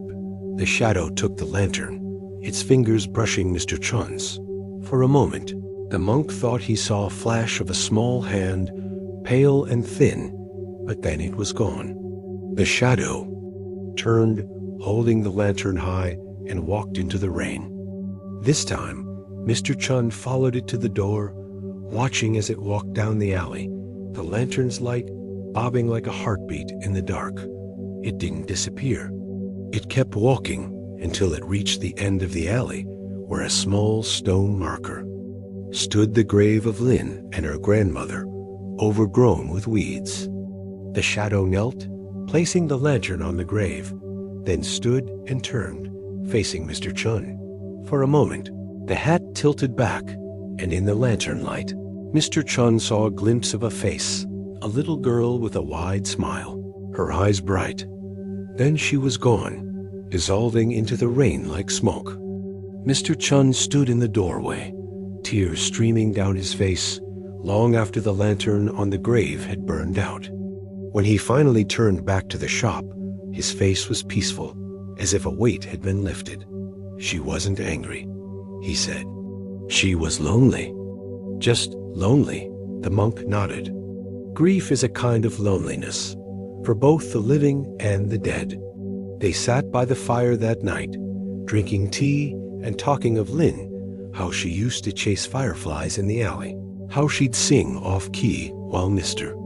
Chun worked, how she'd once tried to make a lantern out of leaves and grass, which had fallen apart as soon as he lit the candle inside. "She was a good kid," Mr. Chun said. "Deserved a better life. But I guess she just needed to know someone remembered, that she wasn't forgotten." The rain stopped at dawn, leaving the world fresh and clean, the air smelling of wet earth and new growth. The monk helped Mr. Chun hang new lanterns in the alley, their light still warm despite the sun. As they worked, a breeze carried the sound of a child's laughter, faint but clear, as if someone were playing just around the corner. Mr. Chun smiled. "She's happy now," the monk nodded. "We all are, when we're remembered." He left Lantern Alley that morning, walking down the road with a new lantern in his hand, a gift from Mr. Chun, a small one with a lotus design. The sun shone brightly, drying his robes and warming his skin. He thought of the shadow in the rain, of the little girl who just wanted to be remembered, of how kindness, even when it seems to go unnoticed, leaves a mark that can transcend death, that can bridge the gap between the living and the dead. Some meetings are between the living and the gone, between those who grieve and those who are grieved for, between a man who feels guilty and a child who just wants to say goodbye, and none of them are by chance. The road stretched ahead, and the monk walked on, the lantern swinging gently in his hand. He knew that wherever he went, there would be more stories, more shadows, more memories, more connections waiting to be made. But for now, he was content to walk in the sunlight, remembering a little girl and her lantern, and the man who finally got to say goodbye. No one enters your life by chance, not even a ghost in the rain. The monk walked until the lantern in his hand grew warm from the sun, its paper glowing like a second skin. The road led him to a town built around a square, where a fountain sprayed water into the air, catching the light in 1,000 rainbows. Around the square stood shops with painted signs, bakeries, tailor shops, a blacksmith's forge, and at its northern edge, a bookstore with a weathered wooden sign that read, Wang's Books and Scrolls. The bell above the door chimed as he stepped inside, the sound mixing with the rustle of pages and the soft cough of an old man sitting behind a desk. The shop was a labyrinth of shelves, reaching from floor to ceiling, filled with books of every size and color. The air smelled of ink and paper and dust, a scent as old as stories themselves. "Good day, friend," the old man said, looking up from a ledger. His hair was white as snow, tied back in a queue, and his face was lined with so many wrinkles, it looked like a map of a river delta. "Looking for anything in particular?" "Peace," the monk said, smiling. "And perhaps a story." The old man laughed, a dry, crackling sound like leaves in a fire. "You've come to the right place. Stories are all we have here, some true, some not. But all of them hold a little piece of the truth, don't they?" He gestured to a chair by the fire. "Sit, I'll make us some tea." As the old man bustled about, the monk explored the shelves, running his fingers over the spines of books. He paused at a shelf near the window, where a single book sat apart from the others, a leather-bound volume with a cracked spine, its pages yellowed and brittle. The title was faded, but he could just make out the words, "The History of Our Town." "That? One's seen better days," the old man said, setting a teapot on a small table by the fire. "Been here since my grandfather's time. Water damage, mold, a few pages missing. Should have thrown it out years ago, but," he shrugged, "something about it, I suppose." The monk picked it up, carefully opening it to the first page. The ink had run in places, but he could read the name of the author Li Wei, 1842. It's a local history? More than that. It's a diary, really. Li Wei was a teacher in the town, back when it was just a handful of cottages. He wrote about everything, the weather, the harvests, the people who came and went. Even a few love letters, if you know where to look. He winked. My grandfather used to say it's the soul of the town, trapped between two covers. The bell above the door chimed again, and a woman walked in. She was in her 40s, with a square face and eyes as dark as ink, wearing a blue dress with a white apron. She went straight to the shelf by the window, picked up the leather-bound book, and carried it to the desk. "Mr. Wang," she said, placing it down. "The usual." The old man nodded, taking it from her and opening a drawer. He pulled out a small envelope, which he handed to her, then wrapped the book in brown paper and gave it back. "Same time next week, if you'll have me." She smiled, tucking the package under her arm. "Thank you." As she left, the monk raised an eyebrow. "The usual?" Mr. Wang sighed, pouring the tea. "She's been coming here every week for 6 months. Buys that same book, the one with the water damage. Doesn't read it here, takes it home, then brings it back the next week, same as. Always. Just buys it again." He shook his head. "Tried to give her a new copy once. Had one in the back in perfect condition. She wouldn't take it, said it had to be that one, the damaged one. Did you ask why? Of course. But she just smiles and says, 'It's not for me.' It's for someone who's waiting." He sipped his tea, his eyes narrowing. Strange, isn't it? A grown woman buying a broken book every week, like it's a message. The monk thought of the shadow in the rain, of a half-remembered poem, of awe, the ways people try to connect across time and space. Maybe it is a message. Some messages need the right vessel. The next week, the monk returned to the bookstore, arriving just before noon. He sat by the fire, reading a scroll of poetry, as Mr. Wang arranged new books on a shelf. At exactly 12 o'clock, the bell chimed and the woman walked in, wearing the same blue dress and white apron. She went straight to the window, picked up the leather-bound book, and carried it to the desk. But this time, before she could hand it to Mr. Wang, the monk stood and walked over. "Excuse me," he said. "May I ask why this book?"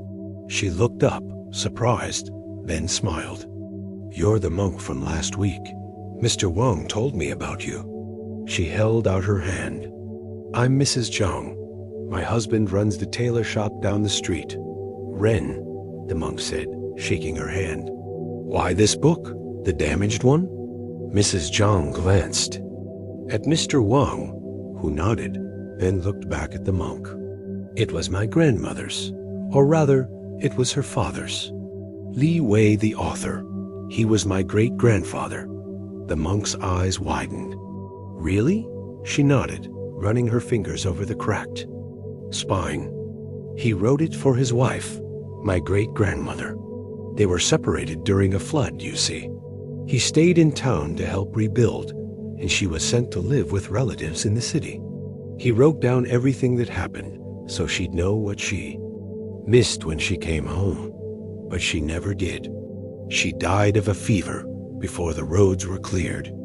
She opened the book to a page near the middle, where a small envelope was tucked between the pages.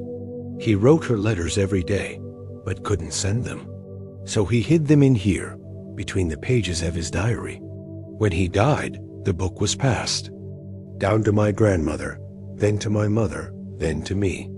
Mr. Wang leaned forward, his eyes wide. "But how did it end up in my shop?" Mrs. Zhang smiled. "My grandmother sold it to your grandfather back in 1935. She needed money to pay for my mother's medicine. But before she did, she made him promise something." "What?" Mr. Wang and the monk asked at the same time. "That he'd keep it in the shop, in plain sight, and that if anyone ever came looking for it, someone with the last name Zhang, he'd let them have it. For a penny, every week. Not a penny more, not a penny less." She pulled a penny from her pocket, placing it on the desk. She said it was a promise, between families. Mr. Wang sat back, his mouth open. "My grandfather, he kept a journal. I found it in the attic last year. Said a woman came to him, crying, asking him to keep a book for her. Said it was the only link to her past, and she couldn't bear to lose it forever. He promised he'd keep it safe and passed the promise down to his son and his son's son." He looked at Mrs. Zhang, his eyes filled with tears. "I had no idea. All these years, I thought it was just a broken book. I had no idea it was a promise." Mrs. Zhang's eyes were also wet.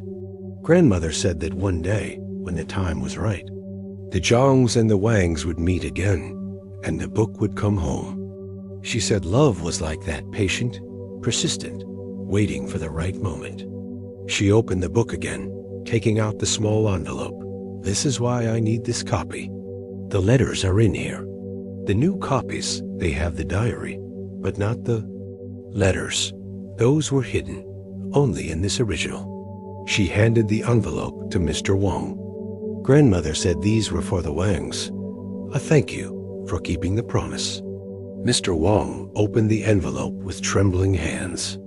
Inside was a letter, written in a delicate hand, the ink faded but still legible. "To the keeper of my husband's book," it began. "If you are reading this, it means the Zhangs have found you, and the promise has been kept. Li Wei was a good man, a man who loved his town and his family more than anything. He would be proud to know that his words, his love, were kept safe by strangers who became friends. Please accept this locket, a gift from our family to yours, as a token of our gratitude. May our families be connected forever through stories and promises. Inside the envelope was a small silver locket, its surface engraved with the words Li and Wang, 1850. Mr. Wang opened the locket, and inside were two tiny portraits, a man with kind eyes and a woman with a gentle smile. He looked up at Mrs. Zhang, his face glowing. This is a miracle. It's not a miracle, the monk said softly. It's a promise, kept across generations. Some promises are too important to be broken. That afternoon, Mrs. Zhang and Mr. Wang sat by the fire, drinking tea and talking of their families. They discovered that Mrs. Zhang's daughter and Mr. Wang's grandson had gone to the same school, had even played together as children, without knowing their families were connected. It's like we've been walking past each other all our lives, Mrs. Zhang said, laughing. Not past each other, the monk said, toward each other. Sometimes it takes a lifetime to reach the people we're meant to meet. As the sun set, Mrs. Zhang packed the book in her bag, but this time Mr. Wang stopped her. Keep it, he said. It belongs to you, to your family. The promise is kept. She shook her head. No, it belongs here, in your shop. But now, when I come, I'll bring my daughter, and you'll bring your grandson, and we'll read it together. All of us. Double quotes, Mr. Wang smiled. That sounds perfect. The monk left the bookstore as the stars began to come out, the square empty now, fountains still spraying water into the night air. He thought of the broken book, of the promise kept across generations, of how stories connect us, even when we don't know we're connected. Some meetings are between families, between strangers, who share a history they never knew, between people who keep promises made by those long gone, because some bonds are too strong to be forgotten, and none of them are by chance. He walked down the road, the lantern swinging gently in his hand, its light a small beacon in the dark. He knew that the stories would keep unfolding, that the connections would keep forming, that the world was full of promises waiting to be kept. No one enters your life by chance, not even a stranger with a broken book. The monk's path led him away from the town square, past fields where wheat swayed like golden waves, and children chased butterflies with nets made of bamboo and cloth. The sun hung low in the sky, painting the clouds in hues of peach and lavender. As he followed a narrow trail that wound toward a range of low hills. By dusk, he reached a stone bridge spanning a shallow river, its arches weathered by centuries of rain and wind. Ivy clung to its sides, and moss grew in the cracks between the stones, softening their edges like time itself had run its fingers over them. A young man sat on the bridge's edge, his legs dangling over the water, a book open on his lap. Monk paused, watching as the man traced the words with his finger, his brow furrowed in concentration.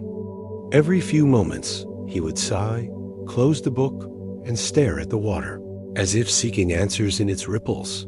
Troubled by your studies? The monk asked, stepping onto the bridge. The young man looked up, startled. He was in his early 20s, with a round face and eyes that looked too serious for his years, his hair tied back in a scholar's queue. A little, he admitted, closing the book. I'm on my way to the capital to take the imperial exam, but I can't seem to focus. My mind keeps wandering. Wandering where? Here, he gestured to the bridge. I've passed through this town 3 times now, taking different routes to avoid the river. There's a ferry 5 miles north that's faster, but every time I end up here, as if my feet have a mind of their own. He laughed, a nervous, breathless sound. Sounds silly, I know, but it's true. The first time, I got lost in the woods and stumbled onto the bridge. The second, my horse threw a shoe, and the blacksmith said this was the only way to the next village. Today, I set out early, determined to take the ferry, but the road was blocked by a fallen tree. And here I am again. The monk sat beside him, his robes pooling around him like a dark cloud. Perhaps the bridge wants you here. The bridge? The young man raised an eyebrow. It's just stones and mortar. Stones and mortar that have stood for 100 years, the monk said. Witnessed 100 rains, 100 harvests, 100 lives passing over it. Everything holds memory, even stone. The young man looked at him, curiosity in his eyes. You sound like my old teacher, Master Liu. He used to say that the earth remembers everything, the good, the bad, the forgotten. He said we're all just echoes of what came before. Where is Master Liu now? The young man's face fell. He died last winter. A fever. He was more than a teacher. He took me in when my parents died, raised me, taught me to read and write, said I had a gift for poetry, but I should study for the exam anyway, to make something of myself. He opened his book again, running his finger over the cover. This was his, a collection of his lectures. I've been reading it, hoping to find some wisdom, but he trailed off, his voice thick. It's not the same. I keep expecting him to walk through the door, to scold me for daydreaming, to bring me a cup of tea when I stay up too late. The monk nodded. Grief is a strange thing. It makes the world feel both too big and too small. They sat in silence for a while, watching the sunset, turning the water into liquid gold. A fish jumped, sending ripples across the surface, and a heron took flight from the riverbank, its wings silhouetted against the sky. Master Liu loved bridges, the young man said suddenly. Said they were metaphors for life connecting two sides, letting people cross over to something new. He used to take me to see old bridges, point out the carvings, tell stories of who built them and why. He leaned forward, squinting at the stone beneath them. There's something carved here, I think. Look.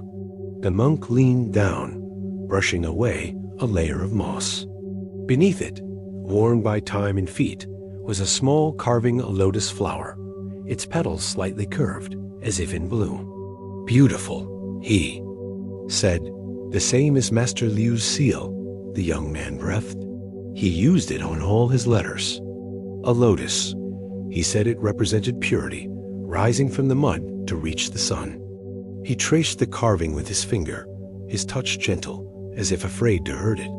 Do you think he's here? In the stone? Not here exactly, the monk said, but in the memory of the stone, in the way your feet bring you back even when you try to leave.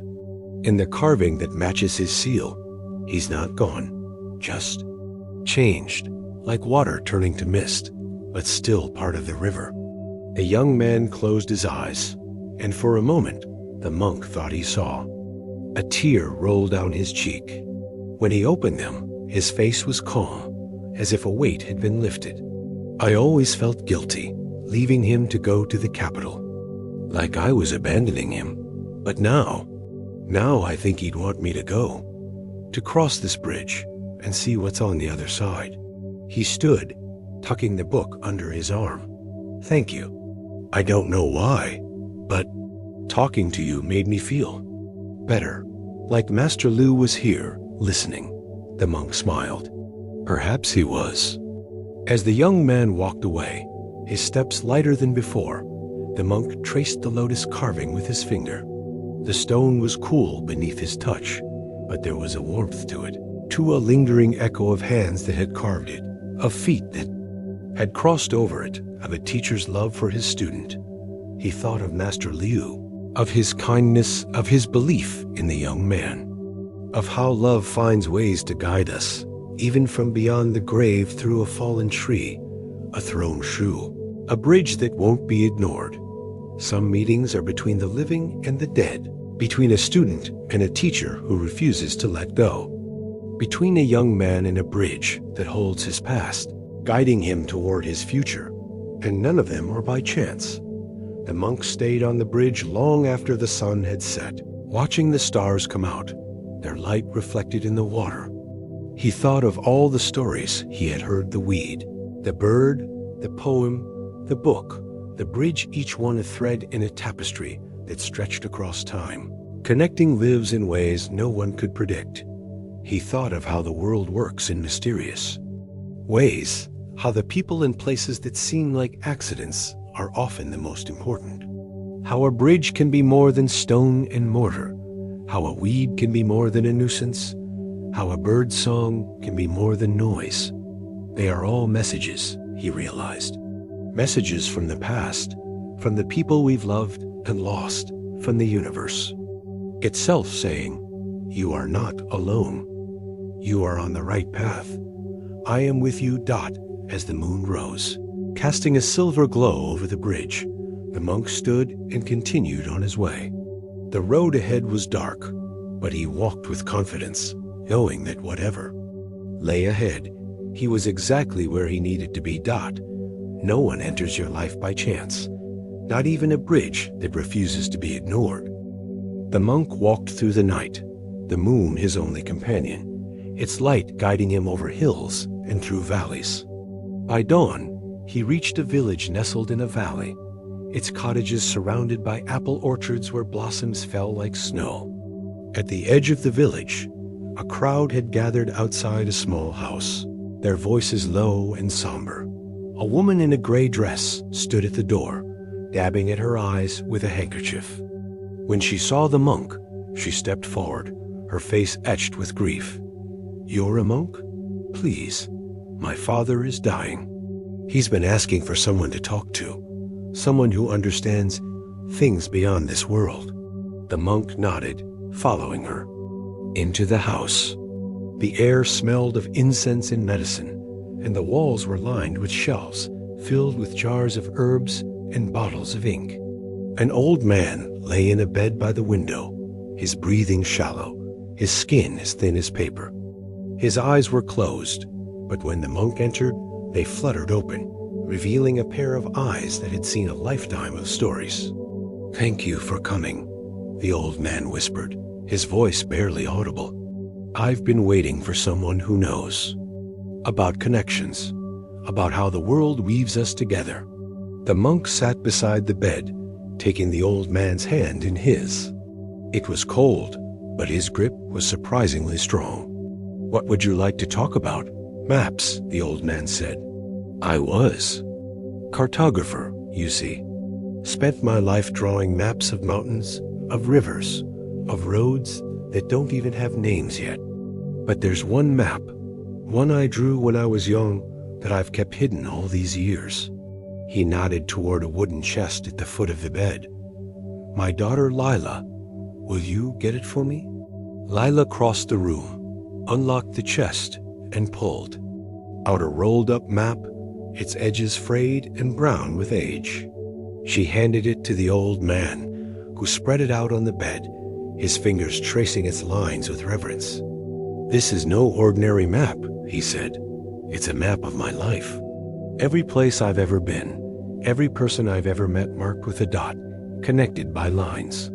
He pointed to a small dot near the center. "This is where I was born. A village by the sea. And this line, this connects me to my wife. We met in a market in the capital, but the line on the map, it goes straight from my village to hers, as if we were always meant to find each other." The monk leaned closer, studying the map. It was covered in tiny dots, some large, some small, connected by lines that crisscrossed and overlapped, forming an intricate pattern that looked almost like a spider's web. "It's beautiful. Look closer," the old man said. "At the lines. They're not random. They're purposeful." The monk did as he was told, and as he looked, he realized that the old man was right. The lines connected not just places, but moments, births and deaths, meetings and farewells, joys and sorrows. He saw a line that connected a small village to a mountain temple, and realized it was the path the old man must have taken to meet his teacher. Another line connected a river town to a coastal village, marking the journey where he had met his wife. And these, the old man said, pointing to a cluster of dots near the edge of the map, are the people I've helped. A farmer whose barn burned down, a child lost in the woods, a stranger who needed a place to stay. Their dots are connected to mine and to each other, like a chain, Lila gasped. That's our house. And that's Mrs. Chun from the lantern shop. And Mr. Wang from the bookstore. They're all connected to you. The old man smiled, a faint, tired smile. We're all connected, my dear, even when we don't know it. The farmer I helped, his daughter married the blacksmith who shoed my horse. The child I found, she grew up to be a teacher who taught the boy who now fixes my roof. It's a web, you see, a web that never breaks, no matter how far apart we are. He turned to the monk, his eyes brightening for a moment, as if a spark of energy had returned. I used to think maps were about distance, how far one place is from another, but now I know they're about closeness, about how even the farthest strangers are just one connection away. The monk thought of all the people he had met on his journey, the old man in the courtyard, the farmer with his weed, the siblings lost in the fog, Mrs. Hiroshi and her bird, the merchant, the poet and the painter, the lantern maker, the bookseller, the young scholar on the bridge, each one a dot on a map, connected by invisible lines, each one a proof that no one enters our lives by chance. I've been afraid, the old man admitted, his voice growing weaker. Afraid that when I die, it will all be gone, my stories, my connections, the love I've shared. But looking at this map, I see that it's not true. I'm part of something bigger, a web that stretches beyond this life, beyond time itself. He took Lila's hand, placing it on the map beside his own. You're part of it too, my love. And your children, and their children after them. We don't disappear, you see. We just become part of the lines, connecting the dots for those who come after. The sun rose higher, its light streaming through the window, illuminating the map and the old man's face. He closed his eyes, a peaceful smile on his lips, and his breathing slowed, then stopped. Lila sobbed, but there was a strange sense of peace in the room too, as if the old man's words had woven themselves into the air, making the world feel softer, more connected. The monk stayed for the funeral, a simple ceremony in the orchard, where friends and neighbors shared stories of the old cartographer, how he had drawn maps for children who couldn't afford them, how he had helped a stranger find his way home in a storm, how he had loved his wife with a devotion that had inspired everyone who knew them. As the monk walked away from the village, Lila handed him a small rolled-up map. He wanted you to have this, she said. A map of his favorite paths. He said you'd understand. The monk unrolled it and saw that it was not a map of roads or rivers, but a map of connections, dots and lines, just like the one on the old man's bed. But in the center, there was a new dot, labeled with a single word, you. He smiled, rolling it up and tucking it into his luggage. He knew that the old man was right, that we are all part of a vast, beautiful web, connected by love and memory, by chance meetings that are anything but chance. Some meetings are between a dying man and a monk, between a father and a daughter, between all of us and the world we share.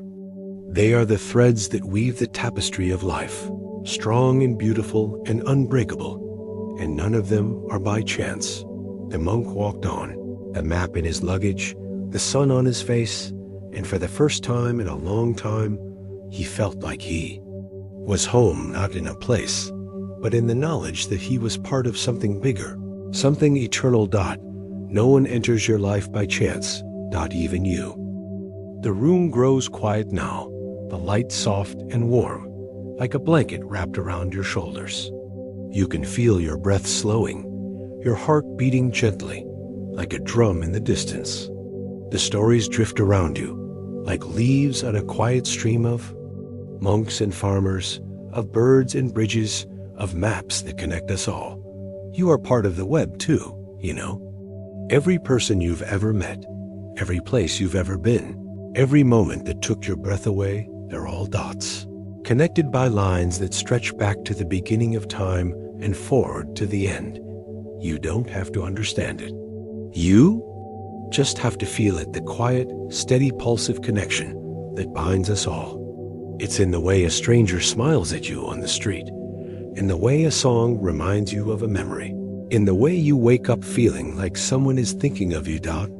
It's all there, waiting for you to notice. Dot. Now, let your eyes close. Let your mind grow still. Let the stories carry you, like a boat on a calm river, to a place where everything is connected and nothing is forgotten. Sleep now, and remember, you are never alone. You are part of the map, part of the web, part of the beautiful, endless story. Good night.